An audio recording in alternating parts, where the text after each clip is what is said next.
Subscribe to our YouTube channel and press the bell icon to get the latest updates.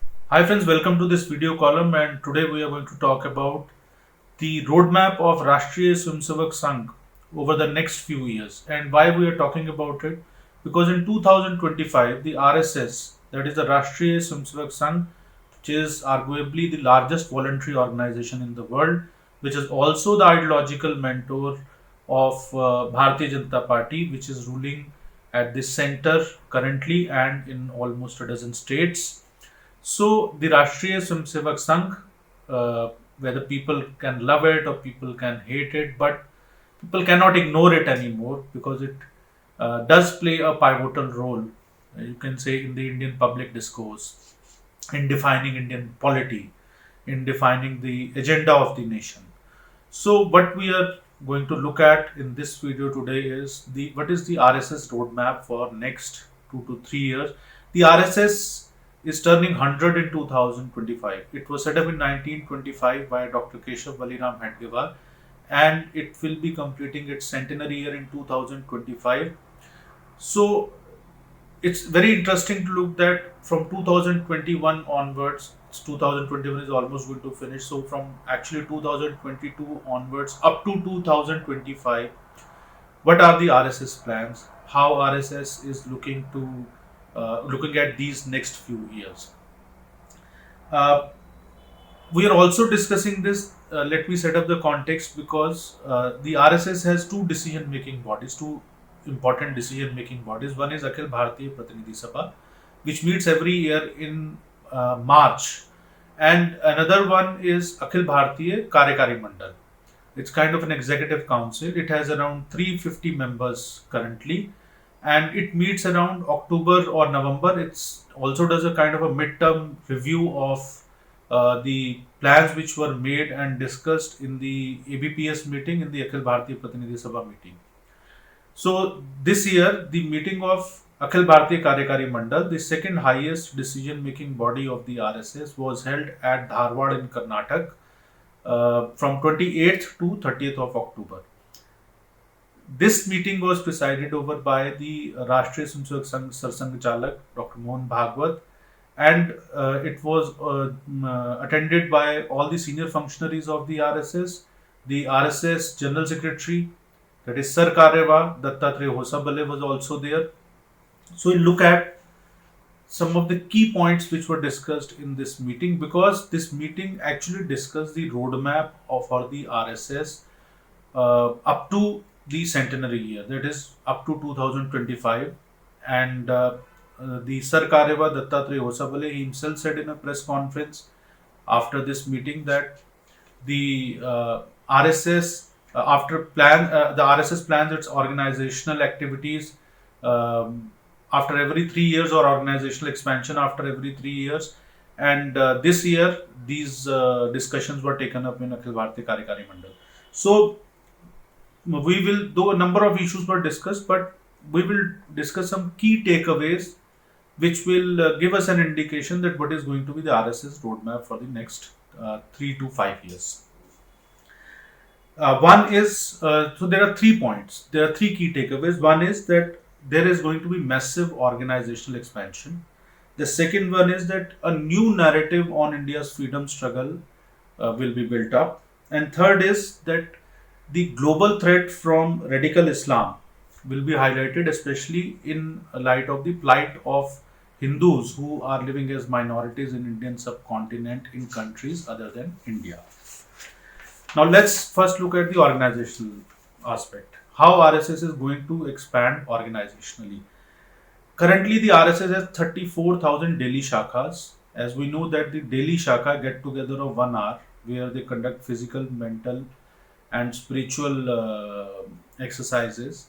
That is the backbone of the RSS. So there are 34,000 daily shakhas at presently across the country. There are 12,780 weekly shakhas. There are 7,900 monthly meetings. So broadly, the RSS work is currently available, or broadly, the RSS is now currently having presence at around 55,000 physical places in the country. And Shri Hosabale also said that in next 3 years they are going to take this work up to the mandal level. Mandal is broadly a sub-block level. Currently, the RSS has, you can say, work in around 32,687 sub-blocks, that is mandals. If we break it down in terms of blocks, which is an administrative unit, uh, uh, uh, and which is more understandable in the common parlance. Currently, the RSS has work in 5,683 blocks out of 6,483 blocks in the country. If we look in terms of districts, there are 9 out of 910 districts in the country. Sangh has presence in 900 districts. Now, one way to look at it is that the organization already has uh, such a massive presence. Its ideological mentee has also emerged as the most powerful political party of recent times in the country, and it has also captured power at the center and in a number of other states, and it is continuously rapidly expanding its footprint, that is BJP. So it's very interesting that the RSS still feels a very strong urge to expand its organization massively, and it still feels that there is a long way to go. It is not at all satisfied with its current expanse of work. Now, one way to increase this work, there's an interesting there's an interesting experiment which RSS carried out in 1989, the birth centenary of its founder, to uh, to increase its reach massively. And now, after almost about 30 years, you can say 3 decades, the same experiment or the same method is going to be used. That is one of the methods which is going to be used. That is, the RSS is asking its cadres to give 2 years of their life as pracharaks, which is the full-time worker. So, as pracharak, they will work for the organization. They will not live with their families. They will be completely 100% dedicated to the organization. So, this is a 2 year window, and minimum 2 year window which the RSS wants its cadres to opt for, and then after 2 years they can go back. So this is going to increase substantially the number of RSS pracharaks, which are broadly currently stand at around 4,000 or so, and this is going to help RSS to increase its organizational reach massively. Now, coming to independence movement, as we know that there has always been a huge debate on also the RSS role in independence movement, how the RSS looks at independence movement, how the left and the colonial historians look at our independence movement. And currently, we are celebrating the 75th anniversary of our independence, so which is being celebrated in the form of Amrit Mahotsav. So, in that context, the RSS is utilizing this occasion to build up a new narrative on India's independence movement. Now, what is this new narrative? There are two key elements of this new narrative. One element is that the RSS wants to take out the whole discourse on independence movement beyond certain established names. There are several hundred thousands of unsung heroes and martyrs which have not found place in our history textbooks, which have not even found place in our public memory. Dattatreya Hosabole, he himself mentioned in his press conference that the RSS would be looking at kind of establishing or talking about or making public know about these unsung heroes and martyrs such as Rani Abakka, Velu Nachiyar, Rani Gaidinillu. I'm sure many of us might have heard about it, but I'm pretty sure that most of us haven't even heard about these names, and there are going to be many such names. So the second key element of this new narrative on the India's freedom struggle is that the RSS strongly feels that the India's independence struggle or India's struggle for freedom was not merely a struggle against the colonial masters or not merely a struggle against the colonial exploitation. It was a much larger battle. It was a much larger quest. It was a quest for selfhood. So that's how the Swadeshi movement became the backbone of the what you call the independence movement. Because Swadeshi has Swa. Swa means self. So self language, self culture, Swa Bhasha, Swa Sanskriti. This is what ABKM, the Akhil Bharatiya Karyakari Mandal, discussed. in its meeting. And this is what the RSS viewpoint is that has come out of this meeting, that the narrative on the independence movement would also be set up on this ground, that the struggle for freedom was much more than merely a struggle against Britishers. It was a struggle for selfhood. And this selfhood, this quest for selfhood, was deeply rooted in the cultural context of Hindutva. It was deeply rooted in the cultural heritage of Sanatan Dharma. So, this is going to be the second element of this new narrative, which the RSS is going to try and build up on independence movement. I am sure that this would pose a challenge to the existing narrative, which has been largely influenced by the left and the colonial historians as well as the Western framework of historiography. So, we are going to see some very interesting debate on India's independence movement in days to come. Now, the third key takeaway is radical Islam and Hindu minorities. The RSS Karyakari Mandal, it passed a resolution on Bangladesh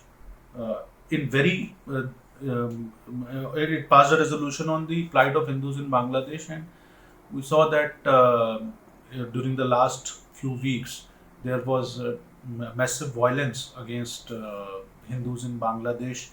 The Durga Puja pandals were broken, the temples, there were attacks on temples, and there were killings.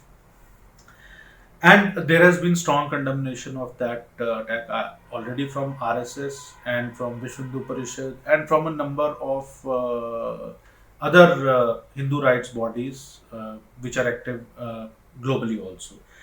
So the RSS passed this resolution, and it used quite unusually strong words, and it also questioned the deafening silence, and it has used this word, the deafening silence, in the resolution. It also questioned the deafening silence of UN and international human rights groups on what happened in Bangladesh against Hindus. It has a very interesting line in its resolution, and I'm quoting from that the rise of radical Islam is a grave threat to democracies and peace-loving countries across the world. And it has warned the world about the rise of radical Islam and the potential threat from it, and it is going to build up upon this narrative as it seems.